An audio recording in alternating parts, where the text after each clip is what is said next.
We're back with Terry Bergman of the Renaissance Theater, the president, CEO, and we talked early on about the new construction. Sure. I think I mentioned in the open that it was a facelift, but even more than that, it's a new face for the Renaissance. It Exterior is. and interior, certainly. But right.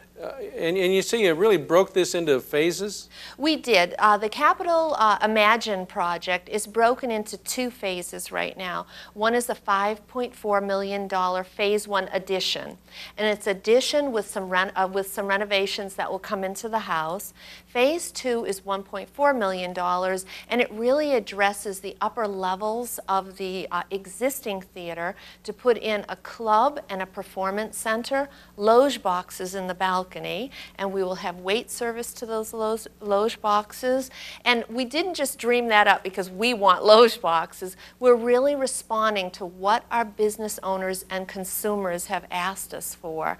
The concept on the loge, they're just so much fun. And of course, being an old sports, aficionado, you know that. But really what it would allow is anyone from a business to go in and take the box for the night, to a family to celebrate a 50th anniversary, a child's birthday. They're just going to be wonderful spaces in the theater. Our loges were the press box. That's right. That's right. But the office space alone, I mean, it's going to certainly loosen up some space that you're currently using for those purposes in the old facility. Yes, well, Phase 1 is the addition. It's about 20,000 square feet. It's a 3-level addition.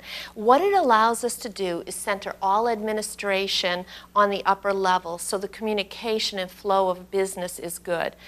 That's the bonus. The real reason we did Phase 1 is it's totally about patron amenities.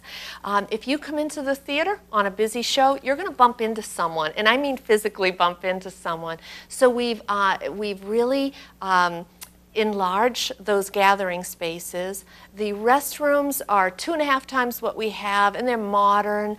Family restrooms. We desperately needed those. And here's the real coup de grace, is that there's an elevator. So all of the theater is accessible, and it really it's painful for us to watch people who want to join us who aren't able to with restrictions. So that is going to open that theater wide, and it's going to be beautiful. What's the timetable? And are you on track to meet it? We are under budget, on schedule, and we are working with the most fabulous construction crew.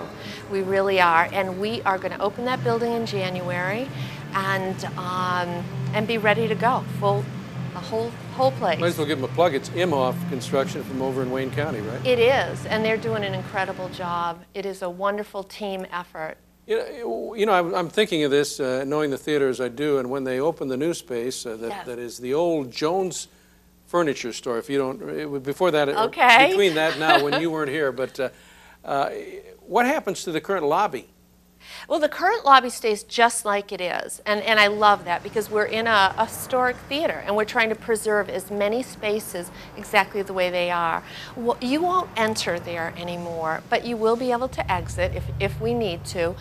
It will be a second gathering space there, and probably a place that people can rent for a business to get together. Will this also expand your opportunities from an educational standpoint, things you want to do, or you? Oh, absolutely. It really will. Right now, when we have classes, we're not built to be a school, and we don't try to be one. The stage is our classroom, but it will offer us a lot more just even curriculum space, small group space. Our playwriting class will have a nice, beautiful conference area that's conducive to what they're doing, so it will allow us to do that. What about for lack of a better term, a second stage, smaller venue that? Sure. Is that part of the plan, this Phase 1, 2, or 3?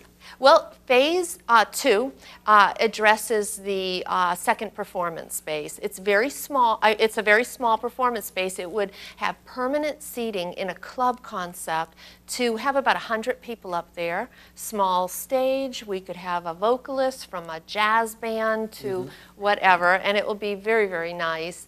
A black box theater was a part of the original Total Broad concept, and we've just had to pull back on that for this this economy right now. We came up with a great idea, though. The black box is the exact same space as our stage, our 80-year-old stage. So what we did is we are doing theater in the round with 150 seating. We will turn our existing stage into a black box. And matter of fact, that's on the theater menu this year on our off-Broadway season. I wanted to ask you about the off-Broadway season. It's been very popular. I think it's been well received. Incredible. Rave reviews of what you've done. But yes. You told me an interesting fact, and that is that you're actually taking that to other communities? Right. The off-Broadway series, we call, some of them are purchased scripts, and many of them are Renaissance originals, so they're written in-house. We'll produce them for our community, and the beauty of it is, buy the off-Broadway season for $80 for a person the entire season. That's so important. That is important. We want our community to be able to come into the Renaissance. And everybody's on a budget now, whether you're working or not, and this is an opportunity for them to, you know, maybe spend 2 hours, 3 hours forgetting about problems or challenges. You know, you've got something, I think, coming up in August with Michael Thomas involved? We do, and Michael Thomas is the gentleman who's facilitating the off-Broadway series. He's our artist in residence and is a very, very famous man. We're very lucky to have him. He's nationally known. And I think he's from my old hometown, which is New London. He is. See, and my mother was from New London. As he continues his career in New York and London, he is based out of Belleville now. Yeah. So anyhow, he has written a lot for us, but this summer he is directing Joseph and the Amazing Technicolor Dreamcoat. And we think it's going to be absolutely fabulous. And that is August 7th, 8th, 9th. Thank you. Not have that. Right. So we're looking forward to that, and I think the community is going to see a preview of what the off-Broadway series is going to look like. The other thing that I was thinking about, too, is the Mansfield Symphony, which has been a jewel in this community for so many years. And again, other communities have struggled to maintain the very existence of their orchestras. Robert Franz has done a great job, but you know, he's kind of the front person, the name you associate with it, the individual name. But how's that going? How's the overall symphony experience going for them? Well, we think it's going fabulous. What we know is the art has reached a peak that leaves people breathless. It is very difficult for us to maintain a symphony. So we are always thinking out of the box. You know, what can we do to economize? How are we going to keep this alive? So I would say, Mike, I can't say that this is an easy thing for us. I will tell you that I feel there's a community involved in this effort.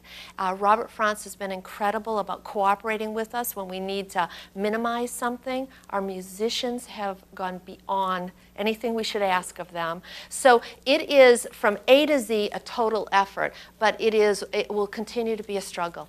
Well, I tell you, there's so much happening at the Renaissance, and it's great to see your enthusiasm, which is always there from the first time I've met you. But we're grateful to have you in our midst and moving this Renaissance, which is something that we can't afford to let slip, and it's certainly not under your watch. So, Terry Bergman's her name. I'm sure they could, when they see you at the theater, they can stop and shake your hand. Always, absolutely. We're there. Okay, I'm going to be back with a final word, maybe even 2 words about the Renaissance. But let's listen to these words right now.